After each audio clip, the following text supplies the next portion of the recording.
Good evening, everyone, and welcome to the virtual Marian Minor Cook Athenaeum. My name is Chris Ayard, and I'm one of your 3 Ath Fellows. People choose their college majors for a myriad of reasons. For some, they're looking for something practical that will prepare them for a competitive job market. For others, they have a deep passion for some obscure field or subject. Then there are those like Derrick Black who plan to major in German and medieval history as he associated these subjects with the glorious dominance of white Europeans. Son of the founder of the largest racist community on the internet and godson of KKK Grand Wizard David Duke, the ironically named Black grew up in a world imbued with the ideals and values of white supremacy. However, when he got to college, he embarked on a transformative journey that forced him to evaluate his own beliefs. Rising out of hatred, the awakening of a former white nationalist tells the story of Derrick Black and his confrontation with his white supremacist views and the role he played in bringing white nationalism into the mainstream. Our guest tonight, journalist Eli Saslow, is the author of this powerful book. Saslow is a staff writer for the Washington Post, where he began as a sports writer. Additionally, he covered the 2008 presidential campaign and President Obama's time in the White House. Saslow was the T. Anthony Pollner Distinguished Professor of Journalism at the University of Montana, and he has spoken at many universities across the country, including Princeton, Syracuse, and Northwestern universities. In 2011, he co-founded Press Pass Mentors, a nonprofit that focuses on writing for underrepresented high school students in the Washington, D.C. area. Saslow is the recipient of numerous awards, including a George Polk Award, a Penn Literary Award, a James Beard Award, and a Pulitzer Prize. Using the Q&A function, we will accept questions throughout the program to be posed towards the end of the event. Preference will go to students, so when you send in a question, please state your affiliation with the college: student, faculty, parent, alumni, friend. As always, I must remind you that audio and visual recording are strictly prohibited. Please join me in welcoming Eli Saslow to the virtual Athenaeum. Thanks so much, Chris, and really appreciate all of you for being here and for taking some time to have what unfortunately is sometimes sort of a difficult conversation about white nationalism and what it continues to mean to our country, but I think a really necessary conversation. And there's no way to start that conversation right now without, I think, beginning at the Capitol just in January during the insurrection. That event, which I think caught a lot of people really off guard and by surprise, to me was not a surprise. I mean, my reporting for the Washington Post about white supremacy and about white nationalist ideas in many ways has been the long run up to an event just like that one, as these ideas become more ascendant, more prevalent, and frankly more violent in our country right now. And on January 6th, you had a group of people in front of the White House that I think combined to make this faction of white nationalism really powerful right now. And there are, I think, 2 parts of that group, and maybe I'll begin by talking about both of them. At the Capitol on January 6th, you had a lot of explicit white nationalists, racists who are proud to be racist and who were going into the Capitol with Confederate flags, with nooses, with Auschwitz T-shirts, people who take pride in speaking in slurs and in creating violence in the name of the white race and believing that they have ownership over the country and are trying to take it back. That is a growing, really scary terrorist force within the United States. These white nationalist terrorists have perpetrated a growing number of mass shootings in the country, many of which I've been sent to cover, from the historically Black church in Charleston to a synagogue in Pittsburgh, and we could go on and on. This violent wing of this movement is growing. They've had success recruiting online and on the internet over the last years, really since President Barack Obama was elected to the White House. That violent part of this movement has grown. The other, I think, even scarier faction that was outside in front of the Capitol was a very large group of people who would never self-identify as racist. And in fact, if you were to call them a racist, they would say, No, that's not me. I don't have any racist ideas. But in fact, they're part of the alarmingly large number of white Americans who will go along with racist ideas, who do believe in racist ideas when the language of racism is scrubbed from its real history of bloodshed and violence. When instead of talking in the language of slurs, we're talking in the language of anti-immigrant, anti-refugee, Blue Lives Matter, these other toxic racist ideas that are not spoken in an explicitly racist language. And I think that that is the group of people that gives these ideas real power. It's mainstream political power. It's gotten major people elected in the country. And I think that's where a lot of this danger right now comes from. These polls in the United States consistently show that about 30 to 40% of white people believe that they experience more racism, more prejudice than people of color or Jews. That's crazy. Nothing about where we are as a country backs that up. Nothing about our statistics in terms of all of the inequality that's still so pervasive in America based on whites being privileged in almost every possible way. But the fact that that many white people in the United States believe that, it gives this language of sort of false grievance and racist ideas real power. And so suddenly you have a massive group of people in front of the Capitol, and as many as 30 to 40 to 50% of white people in the country supporting what they're doing in polls, who are there saying, this is our country and we are taking it back. And then walking into the Capitol feeling emboldened. And that's the other scary part, is that our history has emboldened these very people with these ideas. White nationalism and white supremacy is not an outsider terrorist threat to America. It's sort of the insider insidious thing at the country's core.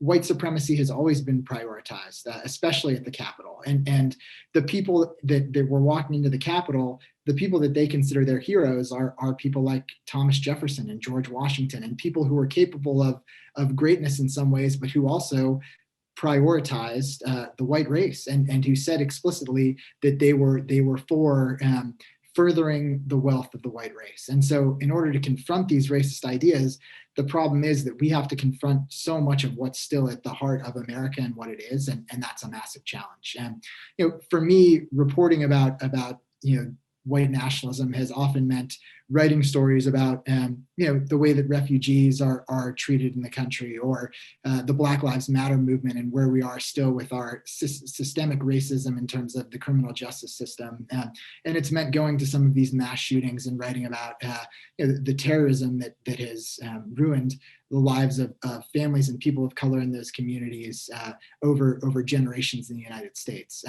But it also led me to a surprising story about maybe how we can confront some of these ideas. When I was at the mass shooting in Charleston, there at the historically Black church, I learned that Dylan Roof, the terrorist in that instance, had come to a lot of his ideas about race on a website called Stormfront, which for 20 years was the largest racist epicenter in the world. It's maybe something like 200,000 users every single day on this website. It's translated into 4 different languages, and this is where Dylan Roof had come to this ideology. And when I went on to Stormfront to read the kind of things that he'd been reading, I learned about the reverse story. Somebody who, from the very heart of this white nationalist movement, had been de-radicalized and who had been confronted and had sort of a reverse transformation. And that brought me to the story of Derrick Black. Derrick was sort of like the young heir to the white nationalist movement in America. His father was Don Black, who had started Stormfront, who had been the head of the KKK in the United States.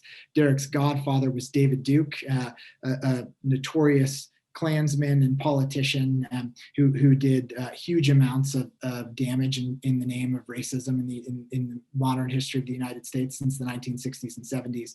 These 2 men sort of raised Derrick up to be their protege. And Derrick within this insular world of white nationalism, became a star by the time he was a young teenager. He built his own radio network through the Stormfront website. He got then a mainstream radio show in Florida when he was 18 years old to share racist ideas on the mainstream airways in Florida. He decided that as an example to these other white nationalists, he was going to run for political office. And instead of talking about himself as a white nationalist or as a racist, he was instead going to go to the doors of his neighbors and say, don't you think it's too bad that we have so many signs now in Spanish instead of in English? Shouldn't English really be the only language that's spoken here? Don't you think that there's more violence in the inner city because of the kind of people who live in the inner city? Don't you think that Jews have maybe more money or more power than really they should? These really toxic, hateful, racist, anti-Semitic ideas that he would not announce as racist or anti-Semitic. And when he shared them this way, he went door to door and he ended up winning 65% of the votes to get a seat on the Republican committee in his town in West Palm Beach, Florida. And by doing this, Derrick sort of became an example in this white nationalist movement of how they could maybe win their way back to more power, not through violence, not through slurs, but through scrubbing their image and through politics. And Derrick had sort of risen to the top place of this movement. He then decided a little bit later in life, for the first time, to leave this insular white nationalist bubble and go to college. And he went to a small liberal arts college in Florida called New College of Florida, which is about 1,200 students. It's an honors college. The kids who go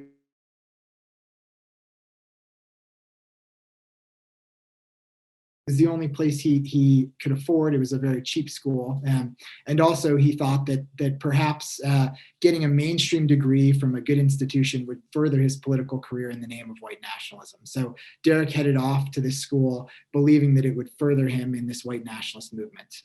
Instead, what happened when the students on this college discovered who Derrick was is he was confronted for the first time in his life by a group of students who found his ideas not only hideous and hurtful, but also really dangerous. And so when the students at this college understood who Derrick was, when he was outed on a campus forum about 6 months or 9 months into his time at this college, the campus sort of exploded in an uproar of essentially, what do we do? What do we do as a campus community when the future heir to this racist movement, who still is moderating the largest website for racists, is here in our midst? And I think the true heroic act at New College was that almost to a person, that community decided to do something. They had radically different ideas about the way to approach this, the way to handle it, but they all decided to invest themselves, to put their own energy into becoming anti-racist and to fighting back against these ideas. And so for some students on campus, what that meant was to protest Derrick, to flip him off every time he walked across the quad, to make him feel uncomfortable in the ways that he had made people of color feel uncomfortable for his entire life, to allow him to experience some of the dehumanization that him and his ideology had been making people feel for a long time.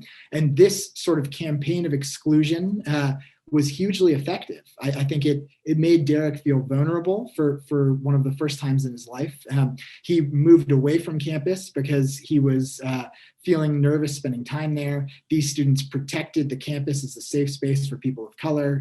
They upheld the values of what the university stood for. And it sowed the first seeds of doubt into Derrick's mind that if this many really smart people who'd gotten into this college, who in some ways he considered as part of his in-group because they were students at the same high up institution, if they all thought his ideas were toxic and wrong, could he really still be right? And for the first time, he started to question some of this ideology. And also then, the second thing that happened is the fact that he was more vulnerable. It opened him up to this other group of students who decided to make the opposite choice, who decided, instead of making him feel uncomfortable or pushing him out, why don't we invite him in? And if we feel safe doing it, why don't we try to begin having conversations with him about what his ideas really are, and why don't we, through our relationships, through our conversations, begin the very difficult work of trying to question how he sees the world and maybe even change it.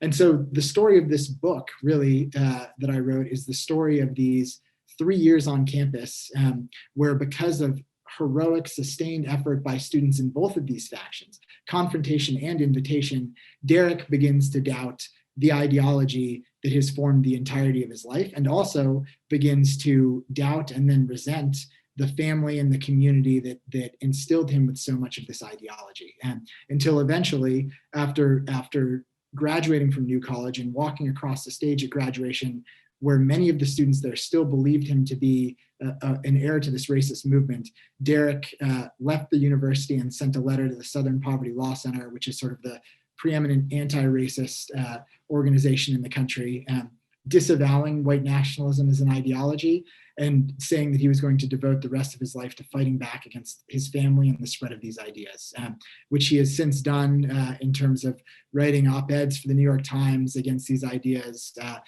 whether it's marching or speaking at Black Lives Matter events, doing an anti-racist podcast.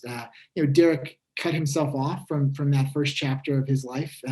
And I think not because he believes that it's the heroic thing to do or even the redemptive thing to do, but because he thinks the only decent thing to do is to invest as much of himself as he can into becoming an anti-racist and fighting back against this really powerful ideology. And I think for Derrick, to a certain extent, the decision is a decision that all of us need to make, especially those of us who are white and who live in a current of these ideas within our own families and within institutions all the time. And that's to move beyond silence, to move beyond inaction, and to invest ourselves.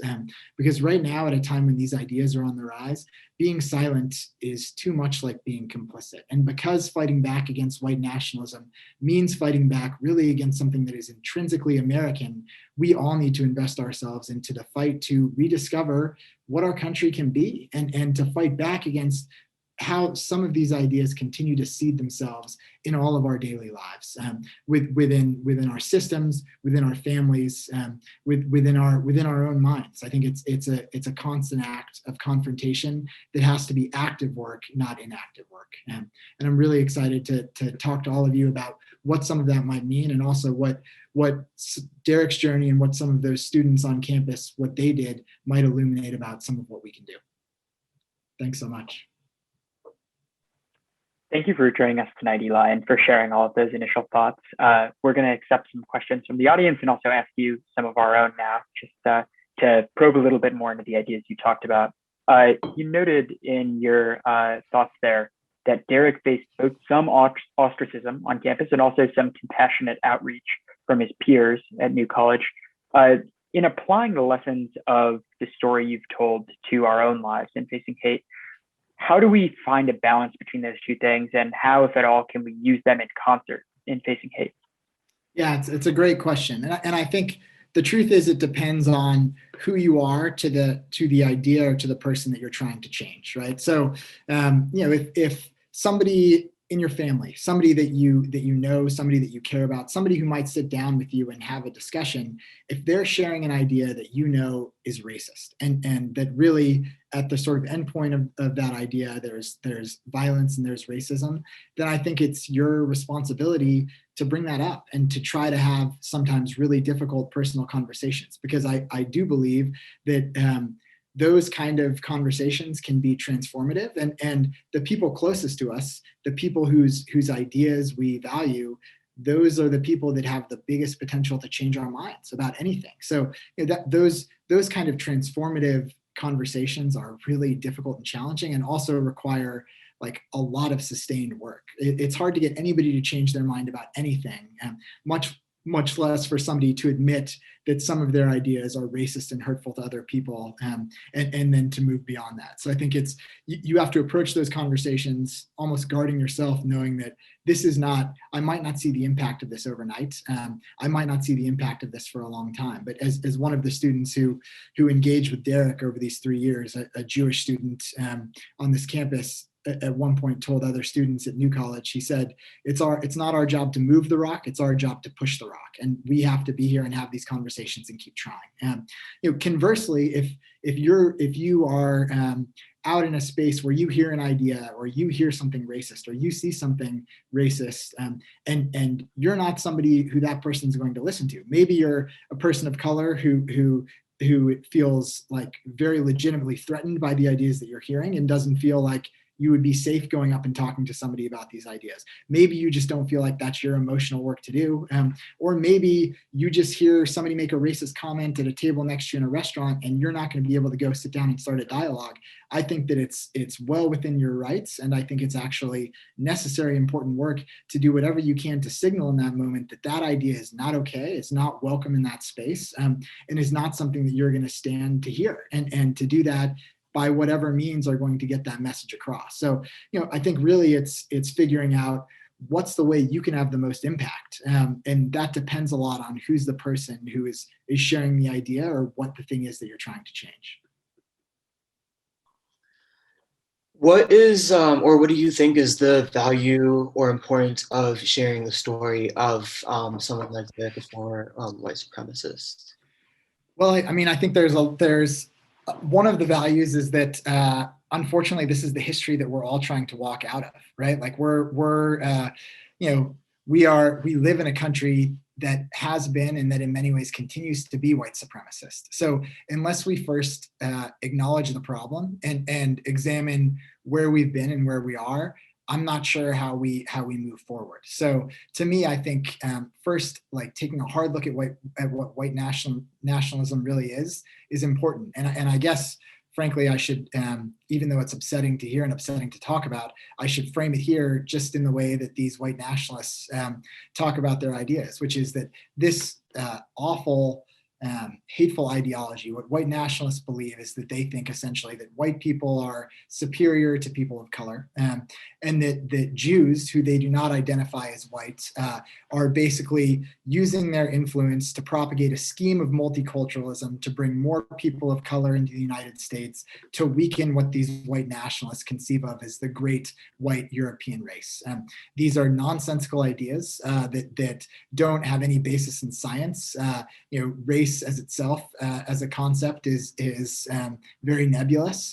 But this is what these white nationalists believe, and this is the thing that they are trying to achieve. Eventually, what they want is they want people of different colors to be separated onto different continents, and that is a violent and scary idea. And I think unless we really understand that, it's hard for us to know that what we're fighting back against. And especially coming off of these last 4 years, I think we all better understand what these ideas are and how violent they are, because we need to invest ourselves into fighting back against them. Has there ever been a part of you that doubts the authenticity of Derrick Black's conversion to anti-racism? And do you wonder whether he may have changed his public image in order to gain some kind of social acceptance while maintaining some of his white nationalist beliefs on the inside, not expressed maybe even to his family or closest friends? Yeah, it's a great question. And I think initially, so when I first reached out to Derrick, which was a challenge, I did have a lot of those same questions. At that point, when I first sort of heard about who Derrick was, he'd sent this letter to the Southern Poverty Law Center, sort of detached himself from his family, and then had changed his name and essentially tried to disappear, in part because he was legitimately afraid for his life. He was seen as a traitor to this racist movement, and he had Klansmen and neo-Nazis looking for him and plotting revenge, but also because I think he had this very naive idea that he could distance himself from the past and sort of start over. And when I reached out to him, one of the questions that I had was, are you ready to talk about this in a way that's public? Because if you're not, it's not a story that I'm interested in, because then that's somebody it's writing only about somebody's past, where something has happened and they're no longer invested in it. And so for a year after I wrote to Derrick, I didn't do anything more on the story because he wasn't doing anything. It wasn't a story he was willing to talk about. And he was still sort of thinking that maybe all of these hateful seeds that he'd planted in the ground would stay there, and he could walk away from this movement sort of unscathed and begin again. And then what happened over the course of that year where we didn't talk to each other is that all of these racist ideas began like sprouting around him in the news constantly, whether that was in the, at that point, presidential campaign of Donald Trump, who had begun by talking about Mexicans as rapists, or whether it was in like then the Black Lives Matter movement and policing, like talking about Islamic bans to the United States. Derrick saw that all these ideas that he had helped spread were growing in this extremely toxic way, and he, I think, recognized the real danger of those ideas and felt in no small part culpable for working to spread them. So since that point, since then, I began engaging with Derrick. I mean, now that's been 5 years ago. I've had no reason to doubt, because he's like re-engineered his entire life very publicly to fight back against these ideas. Whether that's, doing a podcast with like Ibram X. Kendi, who's a great anti-racist author and academic, or writing very publicly and whenever he can against racist ideas. And I also know, because he's somebody that now I've spent hundreds and hundreds of hours with, that his losses in detaching himself from these ideas are not small. I mean, he has no relationship left with his parents who love him, and no relationship left with anybody he met or spent time with during the first 21 years of his life. He sort of has had to start over, and while I'm not sure that he deserves sympathy for that, I can experience empathy, and I do feel empathetic for that, and I know that there's hurt and there's loss in deciding that even his own family's ideas are so hateful and so toxic that they're not people he can talk to or spend time with. And in fact, what he has to do is work to do things like taking down the Stormfront website, which he helped successfully do. How were you able to keep your opinions and feelings away from the facts or Black's interpretation of events? How did you kind of keep a lens of objectivity when like speaking with him? Yeah, it's a great question, and is so much of the essential work of being a journalist. And I guess like just to, because I think right now we're in a moment where journalism as a whole can be very misunderstood. Like as a journalist, nobody I ever write about gets paid for anything that I write about them. They're never promised anything. They're not even allowed to see the things that I'm going to write about them until they're published, when everybody else sees them also. So what I'm doing in my job is I'm asking people for their trust, and I'm approaching them saying, I think this thing that happened to you, or this thing that you were engaged with, I think it really matters, and I think it's important. And I think if more people read about it, or see what you're going through, or feel some small bit of what you're going through, it might make a real difference in how they perceive the world. That's my pitch. That's what I can offer, right? That's it.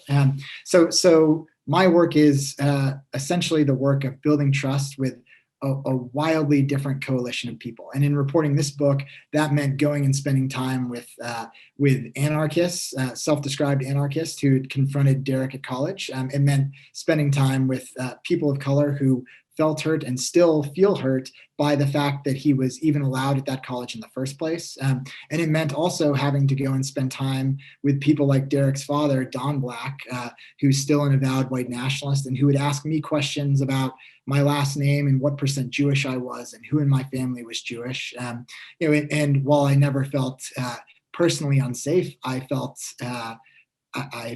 gross, and I felt uneasy often. But that's part of my job. And I also I don't come to anybody saying, I'm going to tell your side of the story. I say, I'm going to tell the story. And telling the story involves asking as many questions as possible from as many people who know about it as possible. But it also involves tons of public records requests. So getting all the files that the FBI had on people like Don and Derrick Black. And it means cultivating trust with the people that I write about, to the point where I'm not just asking them for their version of events, but I'm saying, can you send me all the emails that you sent when you were at New College to and from Derrick? Can you in the case of this book, I had the great gift of the fact that Derrick and his father had been on the radio for 2 hours every single day, and those radio shows were archived. So I didn't need to ask Derrick what he thought at a particular moment on a particular day. I could go for myself and listen to the radio show. That was not a pleasant way to spend time, to listen to two white nationalists talking about hateful and frankly, revolting ideas.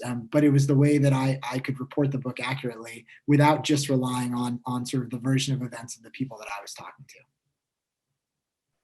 Thanks for We're asking. going to go to some questions from the attendees soon, but I just wanted to get a few more questions in from Chris and me. And one that I wanted to ask is, outside the context of just hate groups and white nationalism, what do you think that it says about belief formation and group dynamics that Derrick Black was a white nationalist when he was raised by and surrounded by other white nationalists, and then he became an anti-racist after being surrounded by other anti-racists on a college campus? What do we learn from that?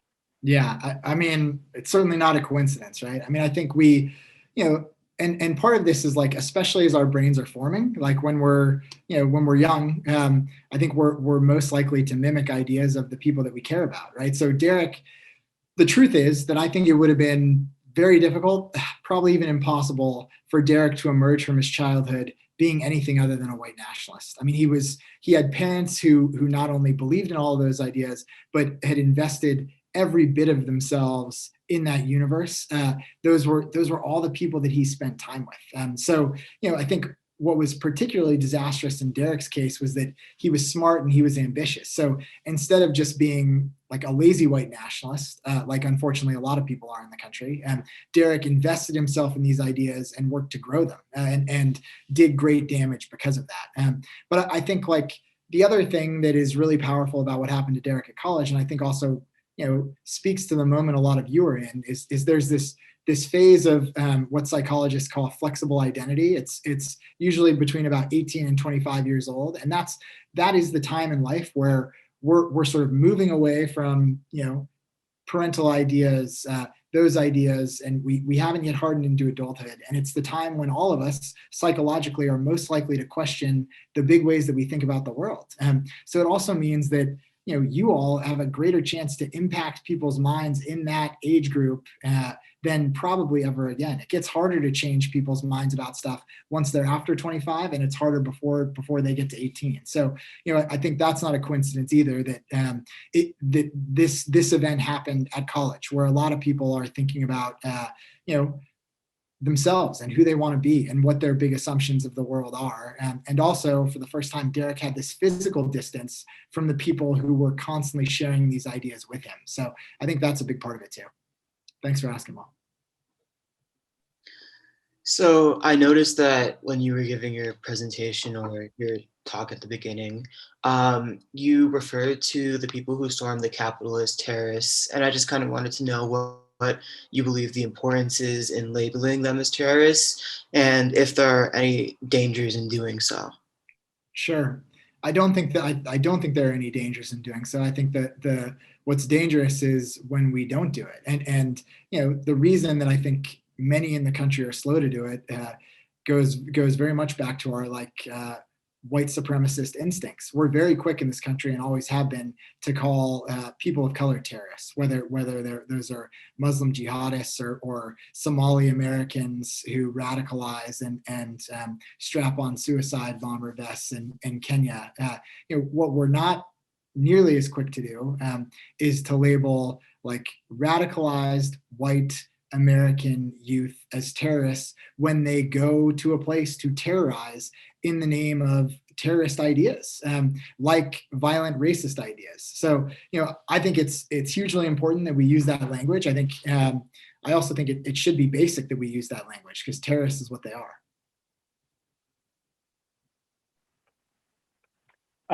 So New College's experience with Derrick, the story you've told, I think it's an interesting example of how counter speech is able to work, at least in some situations, to combat hate speech on a college campus. How do you think that colleges should address hate speech on their campuses in light of the story you've told here? And, keeping in mind that that's really become a hot button issue, one that our own college isn't immune from. What does it teach other schools about their own free speech challenges? It's a really tricky issue, I think, and I know that it was an issue that a lot of students at New College felt like that administration mishandled, because what New College did when they let Derrick into the school without ever Googling him, without knowing that they had just admitted the sort of most prominent young white supremacists in the country. They admitted him to the school. He got there. His grades were very good. He was smart. He was a student in good standing. And then all of a sudden, basically because of some late night research by a student on campus who was doing a research paper about the main extremist threats to the country. He was on a website writing the school paper about extremists in the United States. And on this list of the top extremists, saw a picture of a student who was in his math class. And so when this happened, the campus was really caught off guard, including the administration. And what the administration did, and what I think a lot of students still have resentment about, is they did nothing. Whether for fear of a lawsuit, whether out of cowardice, whether out of just a temporary paralysis in some way, they didn't say anything. And I think what they should have done immediately was say, these ideas are not okay here. This is a school that values student safety, that values students from all backgrounds, students of all color, and they should have immediately said, this is not what this college is about, and what we're going to do as an administration is to protect this campus as a safe space so that people can go to class without feeling like the heir to the Stormfront website is going to be sitting next to them and threatening them. I think conversely, like it's what New College did in this unique case kind of worked, because they essentially said, let's see how our students handle this, and their students were engaged and managed to do what I don't think ever would have happened if New College had initially just said, we're going to expel you. If they'd said that, Derrick would have gone deeper into white nationalism, would have found some other school to go to, would have probably, frankly, been marching in Charlottesville and been there at the Capitol. So, I think it requires some amount of of a community protecting their values and what they stand for, while also still allowing those values to soar by what happened at New College in terms of students really putting those values into place by doing something and engaging and fighting back against these problems at school. So I'm interested in, I guess, the more logistical part of kind of conducting a project like this. So what is it like, the process of coming up with an idea, figuring out how to kind of go about conducting the story, and what is that process like? Yeah, time consuming, I would say, for the most part. Like there's no, I've not found any shortcut in this work. I think like whether it's the stories I'm writing for the Washington Post or book projects, there's as much time that I can spend with the people that I am writing about as possible is what makes the stories good. Because for me, like it's, I want to spend a ton of time gathering information. The story is only going to be good if what I've gathered is good. So, if I map out, in the case of this project, maybe it was 2 years, a year and a half, 2 years, more, probably 2/3 of that time is going to be spent reporting, like traveling, talking to people, and again, like it's not just calling and talking to a person one time. It's, in the case of Derrick, it might be spending hundreds of hours in person with him. But even in the case of many people who don't appear in the book, it's 3, 4, 5 really long phone calls, or even a trip to go see them. Because the more you get to know people as a reporter, the more they trust you, and the better the information that you get becomes. So it's a lot of time. And then I'd say in the case of a book, I spent about a month basically organizing, structuring, outlining. I didn't used to be very good about that, and ended up wasting a lot of time by starting things that I couldn't quite see yet, if that makes sense. And so now I want to feel really certain about what I'm writing before I start. So in this case, that meant like having a very detailed chapter by chapter outline, so that then when it gets to the writing part, and for a book, in this case, the writing was probably 4 months of going to the library every day and knowing I've got to write, 1,200 words-ish, 1,200 good words. And because of the outline and because of the reporting behind the outline, I would go to write knowing okay, today I'm writing the 1,000 words about the college graduation and what happened there. And instead of every day feeling like I was wrestling with the entirety of the whole project, I could be pretty myopic in my focus and just try to write the thing that was in front of me. So for me, I think any big project, like the way it works for me is to take something really big and to make it small and to make it achievable. And especially with a book, like if you write 1,000 words a day, that you feel good about, like you have a book pretty quickly. But it's pretty easy to sort of get paralyzed in the phase of just thinking about how do you get from nothing to being done. So I make it really piecemeal for myself in every reporting project that I have. Well, if any of my professors are in the audience tonight, they'll appreciate your proselytizing for the outline, because it's certainly a lesson that I've resisted. I resisted for a long time too. Yep. It's hard. We're going to transition now and move on to some of the questions that have come in from our attendees. The first one that I've got in front of me comes from a Claremont McKenna alum who asks who the audience is for your book. Do you expect it to be white nationalists or people who are already working towards anti-racist initiatives? I definitely, I know the book doesn't have a large audience of white nationalists, in part because of when the book came out, not just for myself, but frankly more worrying for the people in the book who oftentimes were people of color or Jews who were doing the real work of confronting or engaging with Derrick. Those are also people who white nationalists are likely to target already. So, the only feedback or I think readership I got from white nationalists was people who were then sort of weaponizing the book as a way to like online, through email, whatever else, terrorize the people in it, which was a risk that we were all worried about going into it, and people took a lot of precautions to kind of lock down some security stuff beforehand. So I hope, obviously, I hope when I write a book that the audience is everybody. I mean, I'm writing not as an academic. This isn't a book about a totally academic book about the blow-by-blow history of white nationalism. It contains a lot of that, but it does it as a story. When I'm writing, I want it to be a wide audience.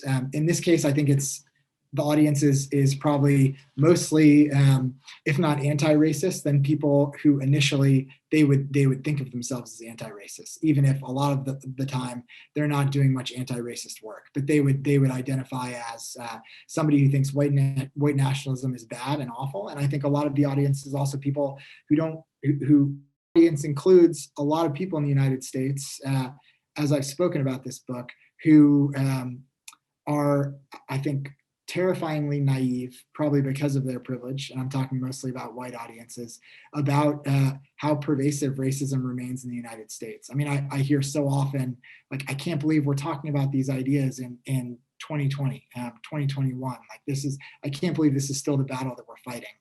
But the truth is, like, this very like white American myth of sort of the idea that we're a meritocracy or we're this colorblind country and everybody has a fair shot. That's not true. It's actually like such a dangerous and awful idea to perpetuate, because it suggests that these are problems that we've overcome. I think way too many people think that these are problems that are in our past when the truth is they're like alarmingly in our present. So I think that's a part of the audience too, is people who are trying to understand where have these ideas come from, and why are they so prominent in our political spaces at this moment.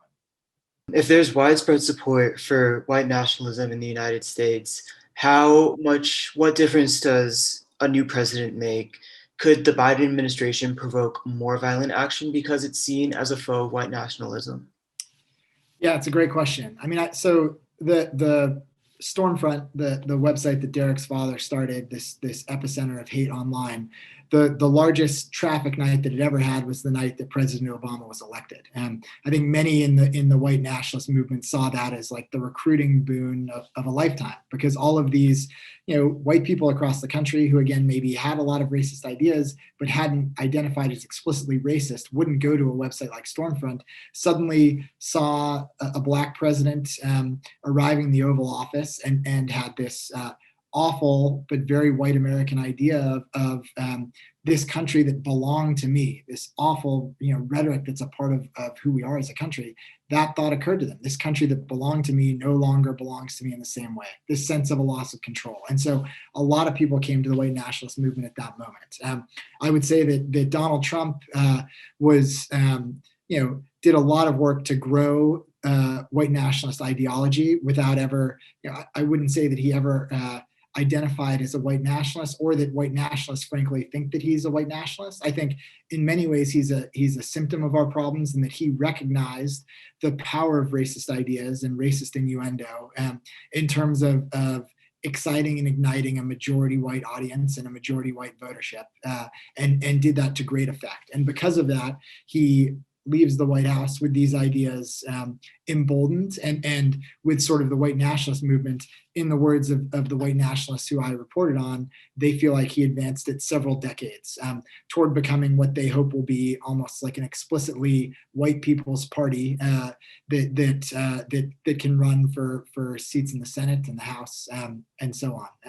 So I think having a new president in office is like, the rhetoric from that space obviously will change significantly, but one of the things that I worry about is that we will believe that as a country that this problem has been defeated in some way because Donald Trump is no longer in the White House, which is not true. Like these racist ideas existed and were on the rise before he came into that office. Frankly, they're a big part of the reason why he came into that office, and they remain on the rise as he leaves office. So this is not a problem about one person. This is a symptom of the illness at the heart of the United States. An alum writes in to ask, do you feel that the white nationalist movement is a cult? And do you think that strategies for engaging with cult members are relevant to dealing with this problem?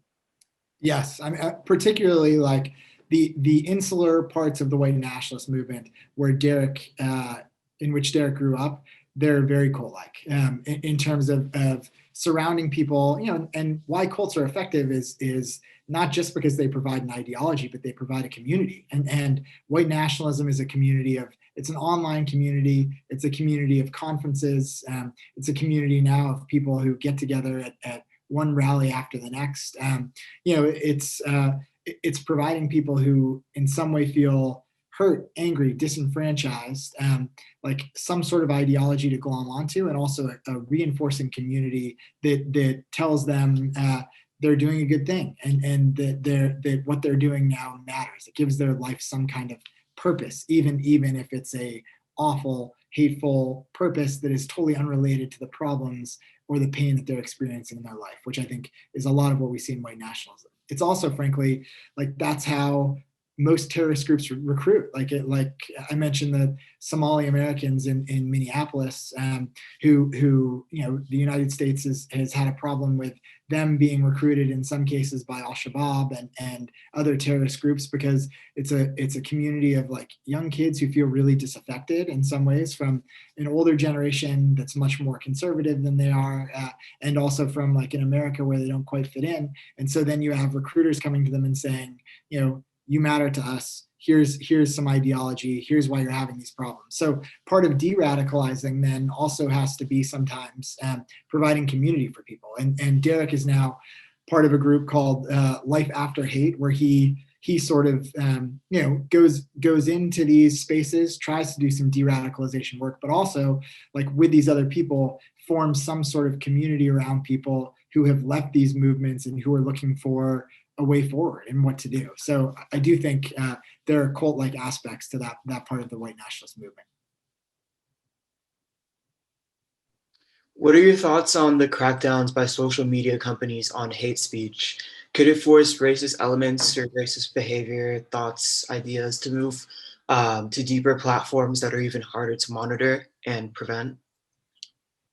Yes, and I think it's doing that. I think like tracking racist groups online has become a little bit of a game of whack-a-mole. Like they're very early adapters of technology, and they migrate very quickly from one platform to the next. So, unfortunately, I'm not sure that, deplatforming or shutting down, barring speech from various platforms is the way that this problem is solved. I think, again, like in the example of New College, responsible companies want to protect their spaces as safe spaces for people, for all people. And so that means, I think, and I hope, policing hate speech, racist speech, etc. But to think that we're going to like knock this movement down by shutting down certain platforms, I think is naive. Like, these racist groups have always been on the forefront of technological advances. And now, the modern white nationalist movement, a lot of it is video game communities that turn into like these gross men's right groups that sort of sideways funnel into the white nationalist movement. So I think it's probably an unlikely long-term solution, but I do think that any responsible company should be making sure that the speech on their platform is not inciting violence or making people feel constantly vulnerable. A student asks, anti-racist whites seem better positioned to reach out to white nationalists in that they may go into a conversation that's difficult with more trust or credibility from someone who believes in the superiority of white people. But what are the risks of an anti-racism that uses white allies as its face or as its leadership, rather than the people of color who are themselves the primary targets of racism? Yeah, it's what a nuanced and great question, because I think whoever asked that is right on both accounts. I think that it is, this is often work that if somebody's a white nationalist and you come to them to fight back against their ideas as a white person, because of that person's really screwed up ideology, they may begin by viewing you as an equal, and that may advantage you in the conversation. The other thing that I think is a bigger part of this is that, as a white person, like, white nationalist ideas are awful and nauseating to me, but they're not personally dehumanizing. So to ask a person of color to do the work of having interpersonal interactions with people who don't believe them to be equal, with people who have worked to make them feel afraid, frightened, less than, vulnerable, that is a totally unreasonable request. So I think, like, the other thing is, if you're white and you're having these conversations, the conversations are it can be a conversation for the white nationalist that's about ideas, whereas a person of color in that conversation, that's a conversation about like massive emotional damage and investment. So it's not a conversation that begins on equal footing in that space either. But I think that it's while we can talk about this as in some ways a problem that that whites certainly have a major role in solving. If you're not centering the victims of oppression in the conversations about this movement, you're doing a massive injustice to the people who have been hurt again and again, frankly, decade after decade in this country by violence that's perpetrated by the white nationalist movement and by our white supremacist ideas. So I think making sure that we're constantly talking about this, not as like, hey, these are ideas that we're trying to change, but these are ideas that have become massive acts of violence that have damaged real people and that are continuing to damage people. And to make sure that we're framing the conversation that way, I think, is important too. Thanks for the thoughtful question. Did you ever worry that you were putting the main white nationalist characters further into the mainstream and thus providing them a sort of platform through your reporting, even if your reporting is critical? Yeah, another really good question. I mean, I think many people have sometimes asked if I worried, not so much with Derrick, but with somebody like his father, who's the main character in the book, if I worried that I was going to be humanizing somebody who's spent his life doing massive amounts of damage and continues to cause terror for a lot of people. And I think that's a really legitimate question. I also tend to think that our biggest problems happen when we dehumanize people and not when we humanize them. And I think we sometimes comfort ourselves by thinking of like leaders of the KKK and people capable of real violence as monsters, as almost like non-human, and that makes us think that we wouldn't be capable of such hate or such violence. The truth is, what's much scarier is that somebody like Don Black can put on a Klan robe and do cross burnings and cause all kinds of terror, and then go home and really love his kid, and in some ways do the best that he can to take care of his kid. That's more frightening. It's also more true. So I guess what I always try to let be my guide when I'm reporting is truth, and that means when I'm writing about somebody like Don Black, holding him account for every one of his violent ideas, printing them, not allowing him any bit of forgiveness, in part because he never asks for forgiveness. He still believes all of the horrible things he's always believed. And so by holding him to account based on fact, while also writing about him as he fully is, which is unfortunately not a monster, but a person. A related question comes in from a professor who asks how you think that the media should report on white supremacy. Does reporting objectively, just airing out the ideas, legitimize their groups, or do you think that reporters need to add nuance and put into context the reason that these ideas are condemnable? Absolutely add nuance, and just, I mean, the idea of objectivity and sort of both sides journalism, which I think journalism has suffered from to some degree particularly during the last 4 years. This idea from journalists that, well, we need to include both sides no matter what, is a really problematic idea. And white supremacy is not a side. It doesn't deserve a fair hearing. It deserves an examination, and it should be written about as it is. But in a way that pins it to the wall, not in a way that says, here's this idea and here's this idea. These both enter into this equal conversation of ideas. You guys go ahead and decide. When we're writing about white supremacy, it needs to be written about as a terroristic idea that is the root of, frankly, like worldwide oppression. And that's what it is. And we need to call it what it is, and then write about whatever it is that we're writing about. But if there's journalism, and there has been, that is essentially bringing a white supremacist or a white nationalist up to the table to talk about their perspective, and then bringing an anti-racist up to the table to talk about their perspective, that's inherently problematic journalism. We finish up. Do you have any final thoughts you'd like to share with everyone? I mean, I guess I just, the thing that I always hope, and I'm sure many of you are already doing it, like the lesson to me from this book was for myself to move from sort of like a sort of anti-racist apathy to action wherever I can in my life. And that sometimes that's as simple as like having hard conversations with people in the sphere of my own family, where there are some of those people who, while they wouldn't consider themselves racist, they exist in that 30 to 40% of white Americans who share some ideas that are racist at the root. And so it's meant trying to have those conversations. And it's also meant in my own work, in my own journalism, trying to write about the ravages of white supremacy as much as I can. I think the only thing that I would ask of all of you is to look at the spaces in your life where you can do work fighting back against these ideas, because, unfortunately,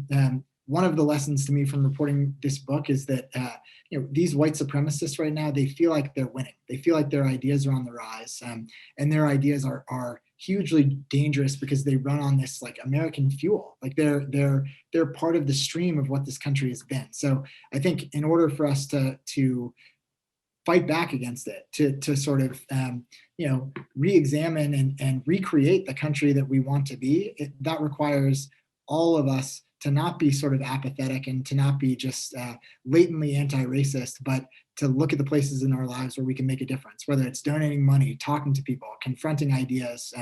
There are a lot of ways to do it, but I guess I would just ask you to do something. Thank you. And on behalf of Claremont McKenna College and the Athenaeum, thank you all for joining us tonight. A special thanks to Eli Saslow and to all those who sent in questions. Don't forget to join us for our next virtual app event, which will be on Thursday, February 18th at 5 p.m. Pacific. Stephanie Johnson, CMC Class of 2000, will discuss her best-selling book, Inclusify, and how to build more inclusive teams. Thank you and have a good evening.